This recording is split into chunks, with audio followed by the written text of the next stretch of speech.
It's like my guy says, you know, in a moment of a crisis, there's you just two things: you're either a champ or a chump. 3, 2, 1. Mm-hmm. I'm sorry. All right, you good. All right, 3, 2, 1. Welcome to the Antonio Parkinson Project. Today we're talking the government shutdown. Also, you know, there was a cop put his hands on another female. Also, we got the president, El Presidente, Mark Morial in the building, president of the National Urban League. So don't go anywhere. Hit that subscribe button. We'll be right back. You're watching the Antonio Parkinson Project.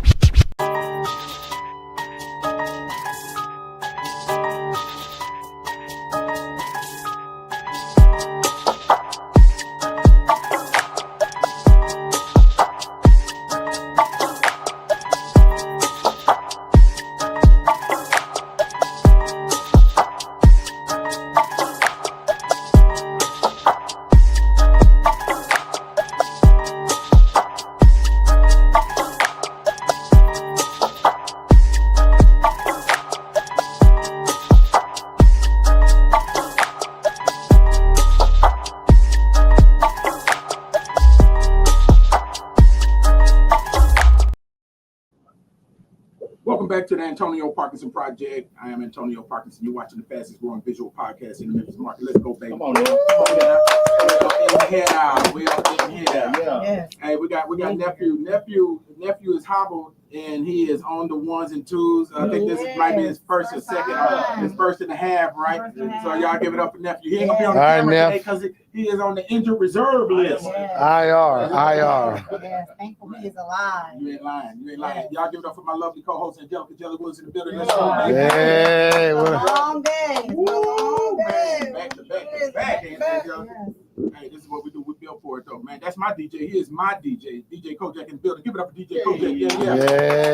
Yeah. All right. Nice you cheer for him. Yeah, I'm trying to tell you, you really don't. Sometimes you be hating on him, but it's okay. You know, Kojak, I'm always your wingman, even though you don't wing back, but I'm always your wingman. Yeah. I think you might have a good wingman in here today. You might have a good argument going on. Yeah. Maybe, man. Hey, let me test something out though, real quick. DJ Kojak, I'm gonna need you to scratch it up for our special guest. Scratch it up 4 times with a back spin. Let's see it. Let's see what you do. Spin it back spin it. Back. Okay. Yeah. We're gonna do it like that. Now, Mark, let me ask you something. Come on, Did you hear that scratch? Come on now. I didn't hear that scratch. I like you, Marcy. I like you. You know something about I thought you were gonna rock a little JB Big Payback. Well, let's bring it back. Or you were gonna rock a little bit of Biggie Big Papa. I mean, I thought you were gonna come with some old school power, right? Right? Huh? Come on, bring JB on, man. Come on, bring JB. Okay. That's what I'm talking about. Yes, sir. Hey, wait, step up to that mic because we need to. This is a test. I felt it. I felt the I scratch. like that spin on it. Okay. We'll take that spin on it. He worked it. Spin on it. Yeah, he worked Man, it. y'all give it up for the president of the National Urban League, Mark Morial in the building. Let's In go. the building. Hey, man, it's so good to be in Memphis. Yeah, man. And good to be with you, Antonio. And congratulations on the Antonio Parkinson Project and the podcast. I know you're bringing truth.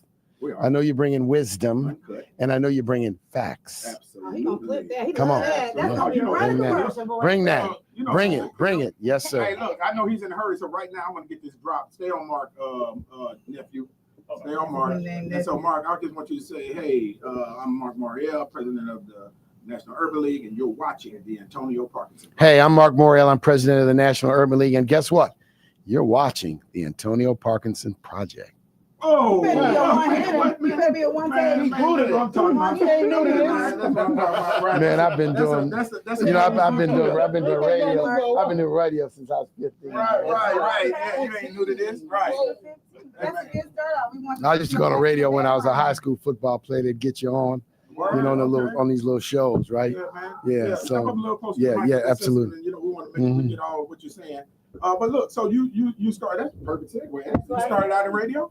I didn't start out in radio, but I did a lot of radio, and in when I played high school football and high school basketball, there was a couple of us, we were the first blacks to play at these all-white schools. So they used to bring us on the Sunday radio. They had a sports show. A guy named Champ Clark would bring us on.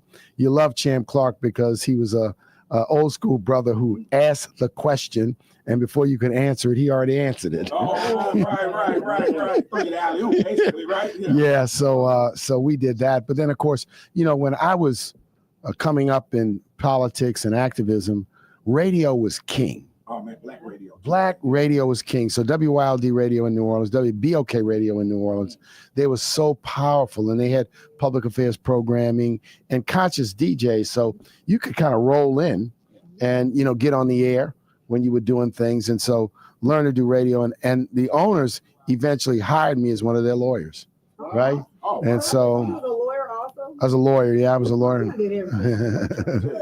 I'm busy. I stay busy. I like to be busy. So I spent 10 years practicing law before I got into politics and then into politics full time. Yeah. Now, where you originally from? I'm originally from New Orleans. So New Orleans is my home. Oh, really? Born and bred. I went to Jesuit High School. And when I went to Jesuit, there were only 14 black students out of 1,000. Wow. So we integrated the school, and the middle school I went to, we integrated that too. Okay. And so, in those days, man, it was tough. Yeah. You went to school and you had cats, calling you the N-word. Yeah. You got in rumbles, man. And but in those days, man, something about the way you were raised taught you to deal with it. Yeah. I didn't go home. If I got in a tussle, I didn't go home and tell nobody. Right. I just handled it. And in those days, they didn't put you out. Yeah. They brought you to the office, told you don't get back into it, and let you go, right? It was a different school. But then I also say the thing about those days too, nobody had guns. Yeah, that's a big See, that's the difference. What's different now is the rise of weapons and gun violence, where small disputes can turn into something much more serious. Is one of the challenges we have, one of the problems we have in our community. But hey, I'm a native of New Orleans, and got back, went to Georgetown University Law Center, and went back to New Orleans, spent 10 years practicing law. Had a great practice, did a lot of interesting things, did some high-profile cases. And then I ran for Louisiana State Senate, got elected, and then 3 years later ran for mayor and got elected. Okay. So don't jump on this. Don't jump on this shit. Don't jump on. You're moving this too fast. Yeah. Okay. Because I gotta ask, man. About that good boudin and about that good gumbo down there, man, in New Orleans. Because I was straight down IT and across. Well, let me tell you something. If anybody asks you who's got the best gumbo, there ain't but one answer. What's that answer? Your mama. That's real talk. That's real talk. You got to say your mama. Hey. Now you might be able to say your grandmama, Right. but you say my mama got the best gumbo. But facts, bro. Because people, they get down in places and they get a restaurant gumbo, and it's not. It's not. There's a few. Now I will say Dookie Chase's gumbo. Yeah. The historic black restaurant is like your mama's gumbo. They have a brand of gumbo, but Mrs. Chase, her gumbo is legendary. But let me tell you about gumbo. There are many ways to make gumbo. So you can have seafood gumbo, you can have okra gumbo, you can have chicken gumbo, right? Or you can have gumbo with everything in it, right? So gumbo is also gumbo, depends on if you like it thick. Yeah. You like it not so thick. It can be saucy, it can be soupy. I love it any way, always, all the time. I like it soupy. You like it soupy? Yeah, I like gumbo soupy. When you can't do spicy, not spicy a little bit? No, I have GERD. I want to. Yeah. I'm just looking for it. But you know what that means? That means you got to make it at home yourself. You can make it. There's also now vegan gumbo. Yeah. See, people make vegan gumbo. They put okra in it. Maybe they'll put something like vegan sausage in it. I mean, the beauty of gumbo and the allegory or the story around gumbo. I use gumbo to describe my political coalition. I called it the Gumbo Coalition because it included everybody, all strands. Gumbo, you can add to it, it gets better. It never has too many ingredients or enough ingredients. And so that's the power of gumbo. Gumbo is what I call a leftover dish. That's how it started, right? Right. Yeah. Just like bread pudding was a leftover dish. Yeah. Just like, they talk today about you go to a fancy restaurant and they serve polenta. You know what polenta is? That ain't number grits. Like my grandmother used to make fried grits. You know what fried grits are? When grits gets old and it gets stiff, you take it out. You know what I'm talking about, huh? Yes, you roll it up. Yes, you put a little oil on it. You fry it in the skillet. I have never had that. You about to lose your black card. I said I was from Iowa. Well, Talked she lost- Oh, you from Iowa. We talked Oh. about high Yeah, school. yeah. She just You not said- getting it. You said, well, how many people went to school? 1,000, only 12 blacks. Yeah. That sounds like my high school. When I just, I mean, yeah, 1,000 bucks. Well, you know all about corn. I do corn. Yeah. Corn soup, corn. She know about corn. Yeah, corn. Hey, Mark, but real talk though, man. Look, you know she has an identical twin also. Oh, wow. Right, yeah, Is she as beautiful as you? Oh, thank you, Mark. Can you say that one more time for a clip? Is she as beautiful as you? Oh, thank you, Mark. That's so sweet.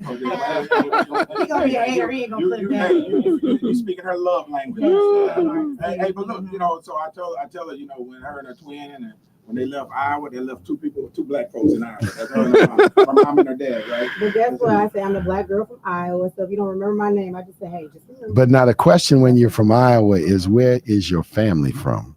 My dad is originally from Lake Village, Arkansas, and my mom is from Chicago. Okay. Side. One came down, one went up, Yeah. and they made magic. And that magic was you. He actually ran away at 14 and went to Chicago and ran to my mom at the project. Oh, He was a wow. kid back then, okay? Oh. But my mom was not a prostitute.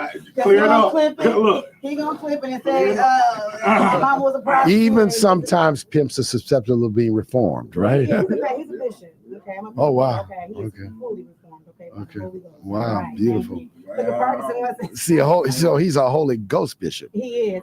to be well understood, right? He is. Yeah, congratulations. Yeah. Look, we might have fun with that one. Yeah. So look, came up in New Orleans, Yeah. man, and you know, cut your teeth there, and you know, integrated the schools in New Orleans. That was a different time. You know, Man. I graduated from high school in Port Arthur, Texas, right down. Oh, yeah, I know So, Port Arthur, yeah. Yeah. So Port Arthur, Yeah, Beaumont, yeah, Orange. yeah, Yeah. Golden Triangle. And yeah, so you know, you know, we're in the middle of this government shutdown, right? You know, and don't go into the state of Black America yet, but tell Let me us- kind of break it down. Yeah, So, yeah, there you in go. the normal course of things, Mhm. Congress should pass an operating budget Mhm. or an appropriations bill for this fiscal year beginning on October the 1st. Mhm. Right.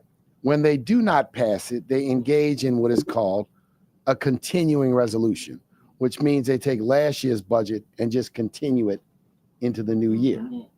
That's what they are doing. So they failed to pass a budget Mhm.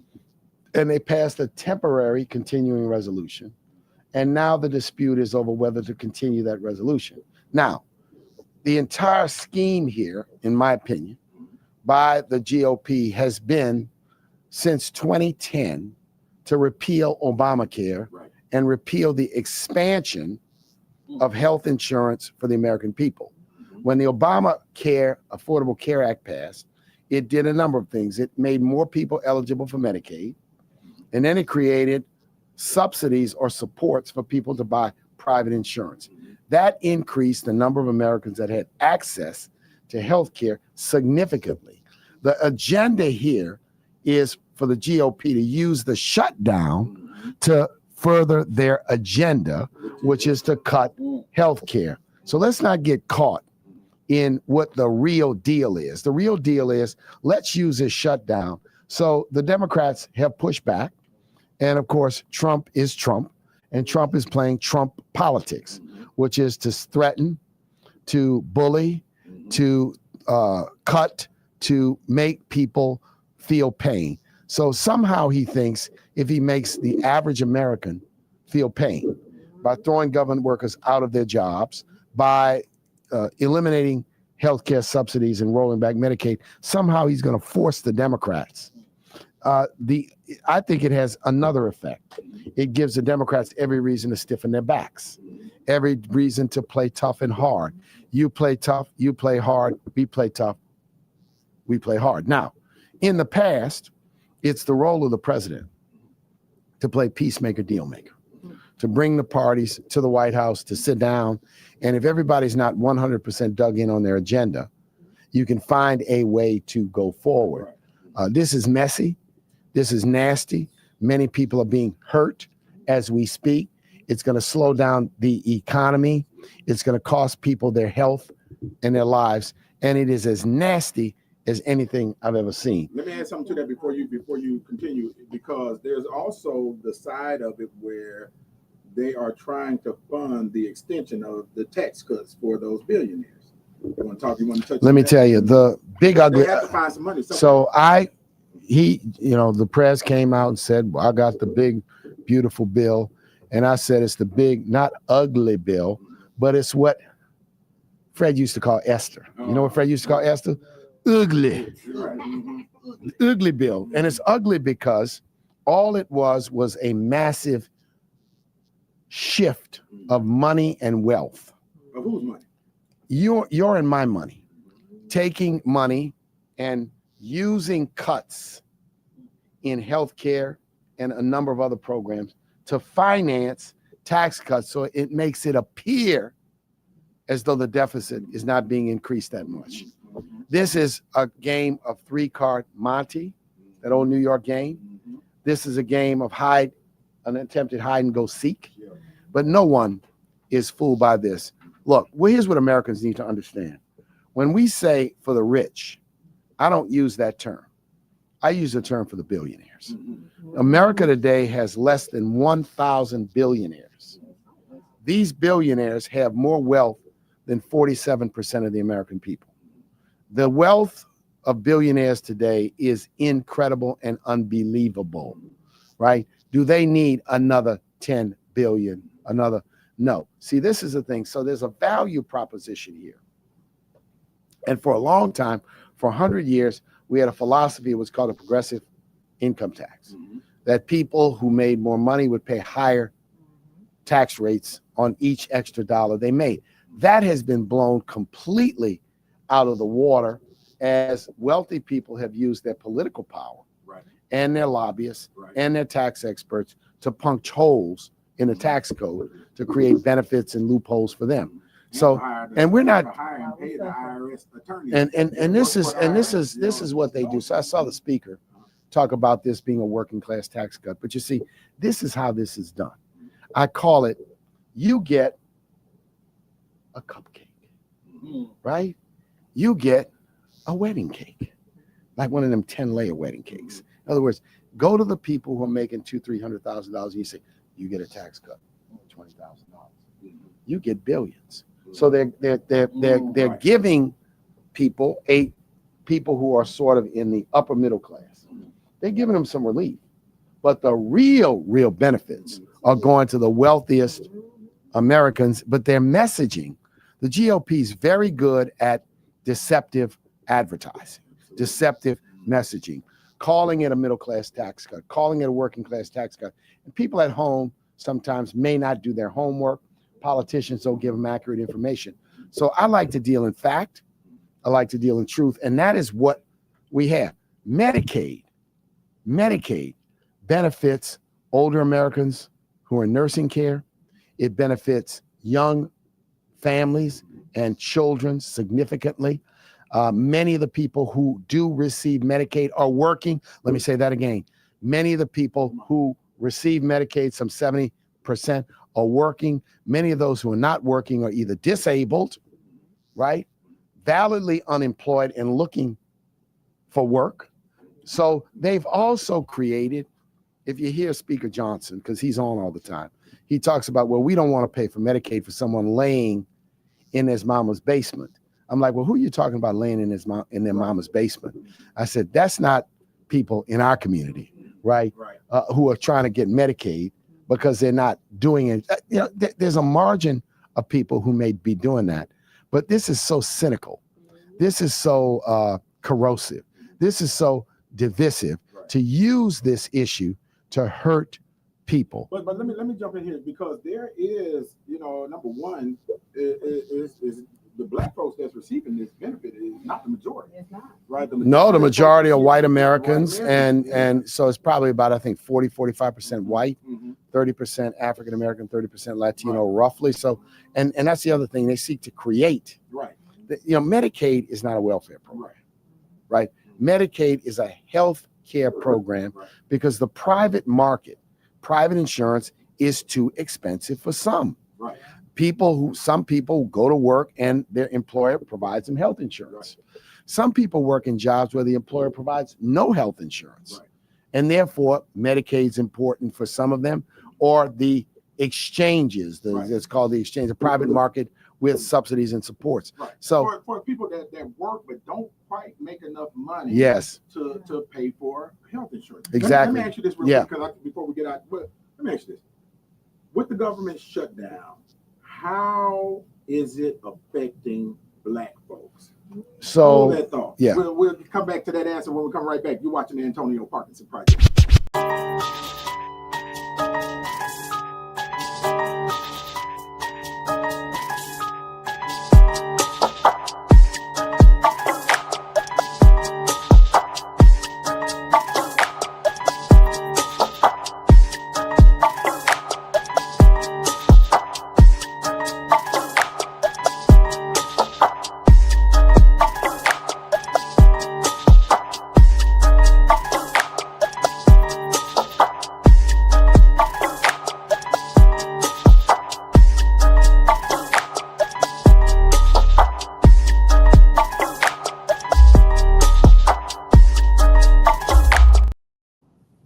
Welcome back to the Antonio Parkinson Project. You're watching the fastest growing visual podcast in the Memphis market. Let's go, baby. All right.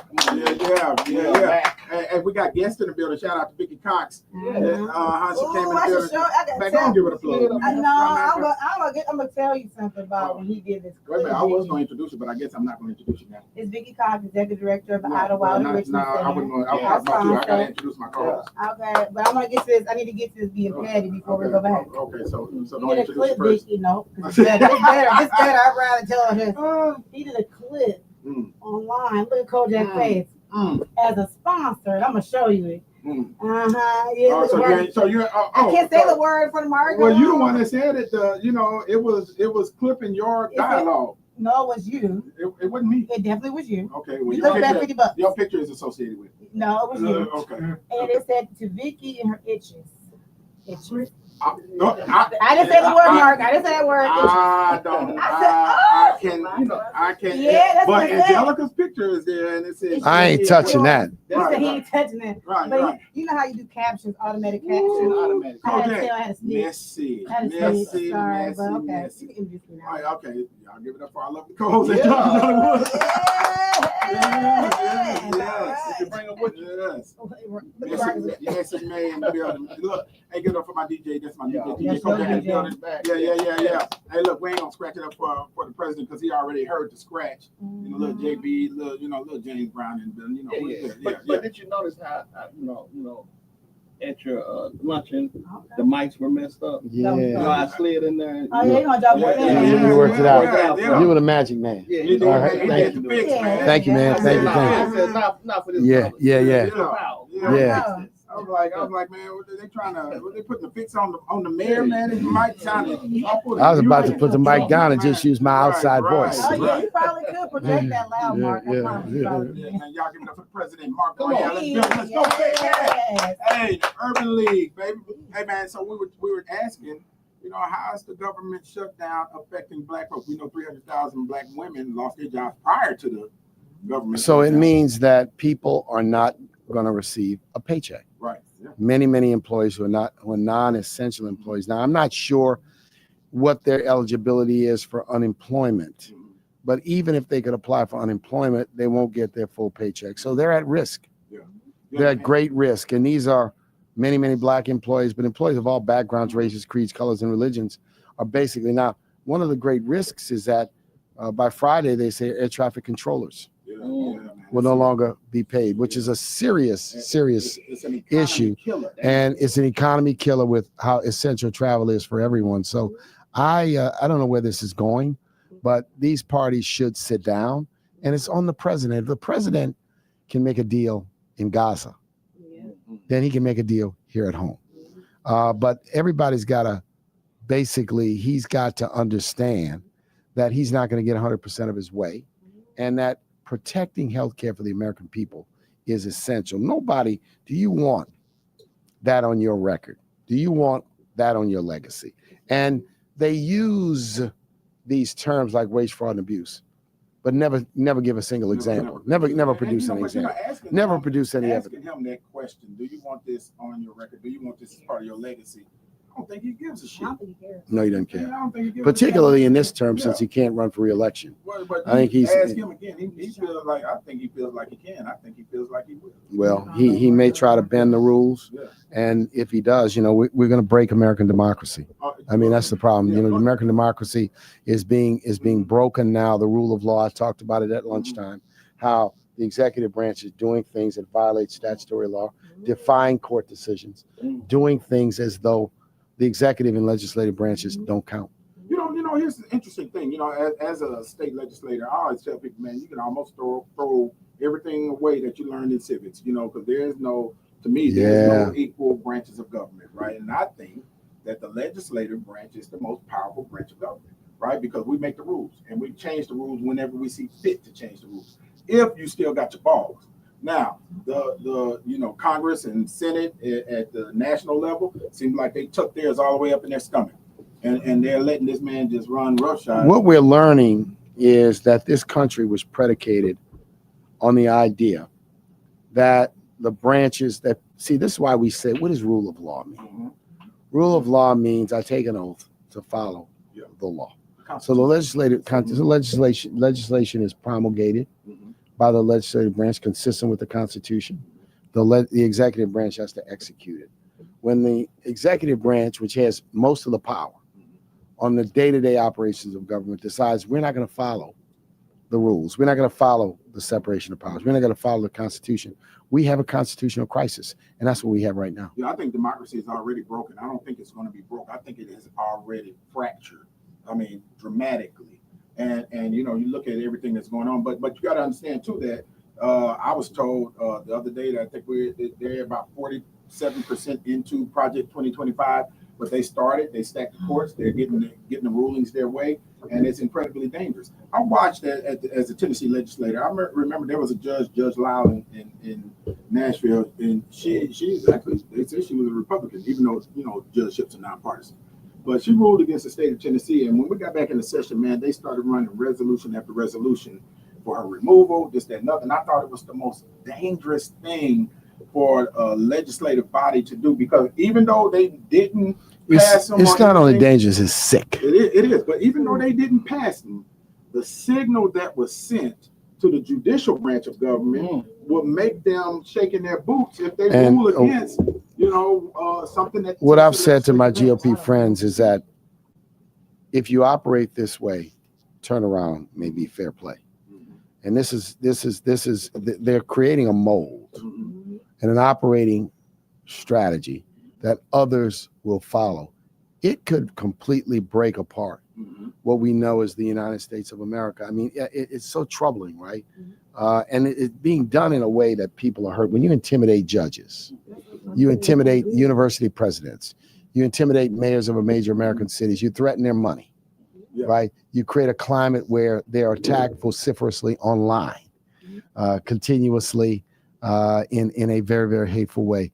This is not the America we know. This is not the America we love.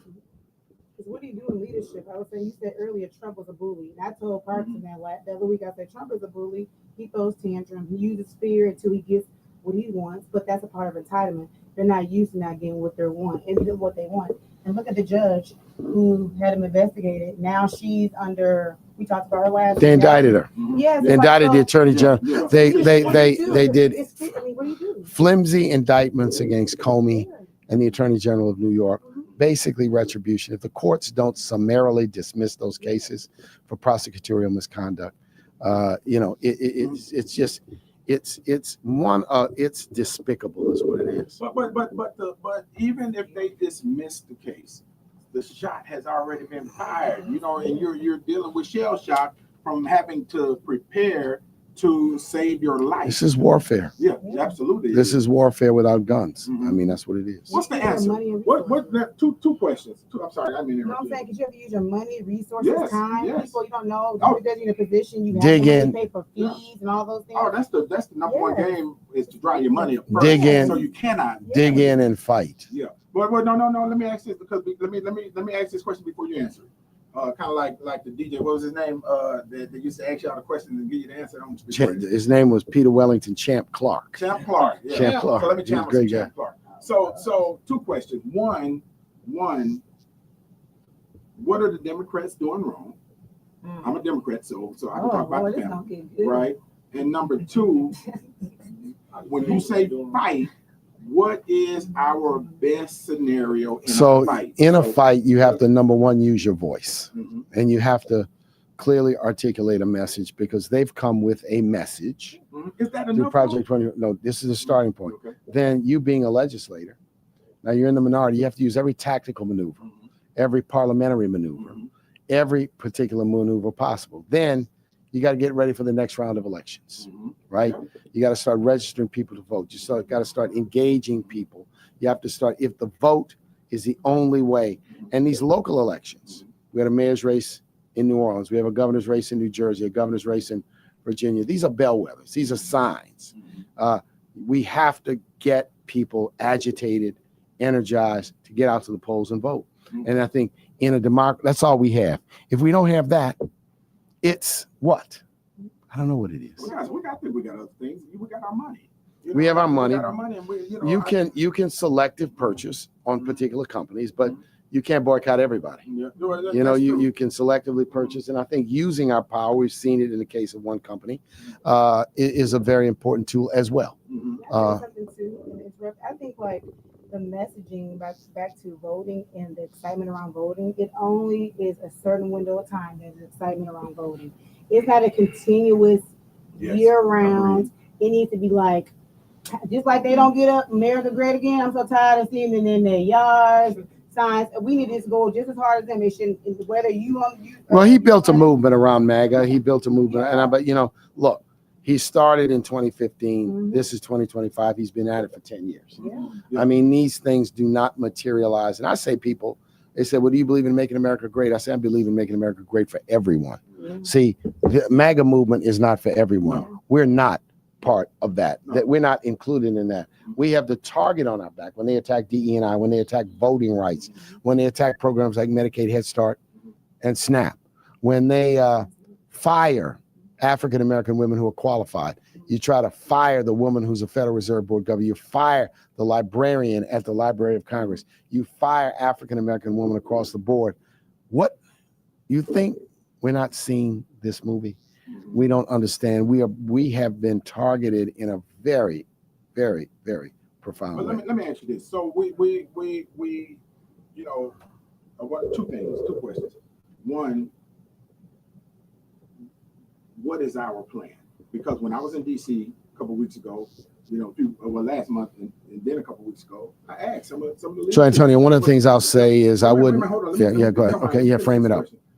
I asked some of those in leadership, right? What is the plan, right? And the answer I got was, we're building the airplane as we go. Just well, and hold on, let me frame it right.